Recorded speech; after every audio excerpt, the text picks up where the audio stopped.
Hati-hati, saldo tabungan Anda mungkin terlihat aman di aplikasi, tapi nilainya sedang dibakar perlahan oleh penguatan dolar AS setiap harinya.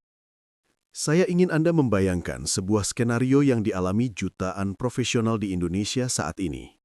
Anda bekerja 8 hingga 10 jam sehari, mendapatkan kenaikan gaji tahunan sebesar 5% atau 10% dan merasa telah melakukan segalanya dengan benar. Namun anehnya, setiap kali Anda berbelanja bulanan atau ingin membeli gadget baru, harganya selalu terasa lebih mahal daripada kenaikan pendapatan Anda. Ini bukan perasaan Anda saja. Ini adalah realita ekonomi yang pahit. Di Info Finansial Global, kami melihat pola yang mengkhawatirkan. Banyak dari Anda terjebak dalam apa yang kami sebut sebagai ilusi nominal. Secara angka, saldo Anda bertambah, namun secara daya beli, Anda sedang mengalami kemunduran sistematis. Kenapa penguatan dolar AS sangat krusial bagi dompet Anda? Karena hampir semua aspek kehidupan modern terkait dengan mata uang ini. Indonesia adalah negara yang sangat bergantung pada impor. Mulai dari gandum, kedelai, hingga minyak mentah dan komponen elektronik, semuanya ditransaksikan dalam dolar AS. Ketika nilai dolar melonjak terhadap rupiah, biaya produksi meroket secara otomatis. Inilah yang kita sebut sebagai imported inflation atau inflasi impor. Produsen tidak akan menelan kerugian itu sendirian. Mereka akan membebankan kenaikan biaya tersebut kepada Anda sebagai konsumen akhir melalui kenaikan harga produk. Hasilnya, harga barang naik, sementara nilai tabungan rupiah Anda kehilangan kekuatan untuk membeli barang yang sama.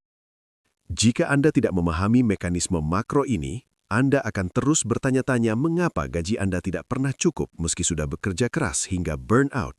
Anda sedang berlari di atas treadmill ekonomi, berlari sekuat tenaga hanya untuk tetap berada di posisi yang sama atau bahkan terseret ke belakang. Dalam video ini, saya akan membedah bagaimana mekanisme pencurian daya beli ini terjadi dan apa yang harus Anda lakukan agar kekayaan Anda tidak habis tergerus oleh fluktuasi mata uang global.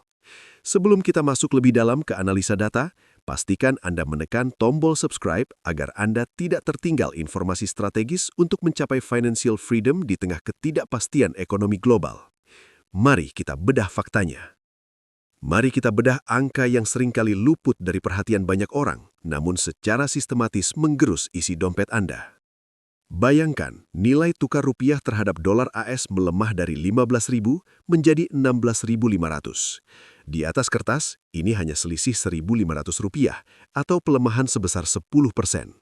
Bagi sebagian orang, angka ini mungkin terlihat teknis dan jauh dari urusan dapur, namun kenyataannya justru sebaliknya. Matematika sederhananya begini, Indonesia adalah negara yang sangat bergantung pada impor untuk kebutuhan fundamental. Mari kita ambil contoh gandum untuk mie instan dan roti yang Anda konsumsi, kedelai untuk tempe, hingga komponen elektronik pada smartphone yang sedang Anda pegang saat ini. Semuanya dibeli oleh perusahaan di Indonesia menggunakan mata uang dolar AS. Ketika nilai dolar menguat 10%, maka biaya produksi untuk mendatangkan bahan baku tersebut naik secara otomatis sebesar 10%. Produsen tidak akan menelan kerugian ini sendirian. Mereka akan membebankan kenaikan biaya tersebut kepada Anda sebagai konsumen akhir melalui kenaikan harga produk.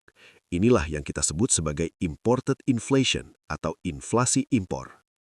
Dampaknya jauh lebih luas dari sekedar harga pangan.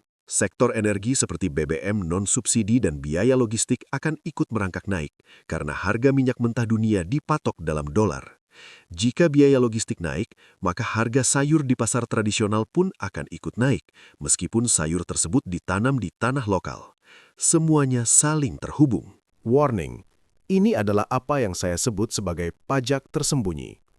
Pemerintah tidak perlu mengeluarkan kebijakan baru untuk menaikkan pajak Anda agar Anda merasa lebih miskin. Cukup dengan pelemahan mata uang, daya beli gaji Anda, misalnya 10 juta rupiah per bulan, secara efektif telah menyusut. Uang 10 juta rupiah Anda di tahun ini tidak lagi bisa membeli barang dalam jumlah yang sama dengan tahun lalu. Bagi Anda yang hanya menyimpan kekayaan dalam bentuk uang tunai atau tabungan biasa tanpa strategi perlindungan aset, Anda sedang berada di jalur lambat menuju kemiskinan sistematis. Anda bekerja keras, namun nilai dari hasil kerja keras Anda menguap begitu saja karena fluktuasi kurs yang tidak Anda kontrol. Memahami mekanisme ini adalah langkah pertama untuk melindungi masa depan Anda. Jika Anda ingin terus mendapatkan analisa tajam mengenai cara mengamankan kekayaan di tengah ketidakpastian ekonomi global ini, pastikan Anda menekan tombol subscribe. Kita harus bergerak melampaui sekedar menabung menuju strategi financial freedom yang nyata. Mari kita masuk ke bagian selanjutnya, bagaimana sejarah membuktikan pola penghancuran daya beli ini. Sekarang, mari kita bicara solusi konkret. Anda tidak bisa menghentikan kebijakan Bank Sentral Amerika dan Anda tidak bisa mengontrol fluktuasi nilai tukar rupiah. Namun, Anda memiliki kendali penuh atas bagaimana Anda mengalokasikan setiap rupiah yang Anda hasilkan. Untuk menghadapi pelemahan daya beli ini, Anda memerlukan apa yang saya sebut sebagai protokol pertahanan aset. Langkah pertama adalah perubahan mindset yang radikal. Anda harus mengalokasikan minimal 10% dari pendapatan bulanan Anda khusus untuk dana pertahanan aset. Ini bukan sekedar tabungan biasa yang Anda ambil saat ingin berlibur atau membeli gadget baru. Jika gaji Anda 10 juta rupiah, maka 1 juta rupiah harus langsung dipisahkan sebelum tagihan apapun dibayar. Anggap ini sebagai pajak kedaulatan yang Anda bayar kepada diri Anda di masa depan agar tidak jatuh miskin saat badai ekonomi menghantam. Langkah kedua, 10% dana tersebut tidak boleh hanya diam di rekening bank konvensional yang bunganya bahkan tidak bisa mengejar inflasi. Anda harus mengkonversinya ke dalam instrumen yang memiliki eksposur global atau nilai intrinsik yang kuat. Pilihannya ada 3. Pertama, SBN atau Surat Berharga Negara sebagai fondasi stabilitas aset domestik Anda. Kedua, reksadana indeks global yang memberikan Anda kepemilikan pada perusahaan-perusahaan top dunia yang pendapatannya dalam dolar. Atau ketiga, logam mulia, yang secara historis merupakan musuh alami dari pencetakan uang besar-besaran dan pelemahan mata uang fiat. Dengan memiliki aset-aset ini, saat dolar menguat, nilai portofolio Anda memiliki peluang besar untuk ikut terangkat atau setidaknya terjaga daya belinya. Langkah ketiga, dan ini yang paling krusial, adalah disiplin penuh pada metode DCA atau Dollar Cost Averaging. Jangan mencoba menjadi pahlawan dengan menebak kapan kurs dolar akan turun atau kapan bursa saham akan mencapai titik terendah. Anda adalah investor, bukan penjudi. Dengan DCA, Anda masuk ke pasar secara konsisten setiap bulan tanpa peduli harga sedang naik atau turun. Metode ini secara matematis akan meratakan biaya perolehan aset Anda dan menghilangkan faktor emosional yang seringkali membuat investor pemula menjual aset mereka di saat yang paling salah. Ingat, ekonomi global tidak peduli dengan kerja keras Anda jika Anda tidak cerdas dalam menempatkan hasil kerja tersebut. Jangan biarkan inflasi dan penguatan dolar merampas masa depan Anda secara perlahan. Jika Anda berkomitmen untuk mencapai financial freedom dan ingin terus mendapatkan panduan strategi aset yang tajam seperti ini, pastikan Anda menekan tombol subscribe. Mari kita lanjutkan ke analisis berikutnya mengenai risiko sistemik yang sedang mengintai pasar modal kita. Mari kita bedah melalui simulasi angka agar Anda bisa melihat dampak nyata terhadap dompet Anda. Bayangkan dua individu dengan profil finansial yang identik, Bapak A dan Bapak B. Keduanya disiplin menyisihkan Rp 5 juta setiap bulan selama 5 tahun. Namun strategi mereka sangat kontras. Bapak A adalah tipe konservatif yang merasa aman menaruh uang di rekening tabungan biasa. Setelah 60 bulan, saldo nominalnya mencapai Rp 300 juta, belum dipotong biaya administrasi dan pajak bunga yang menggerus saldo.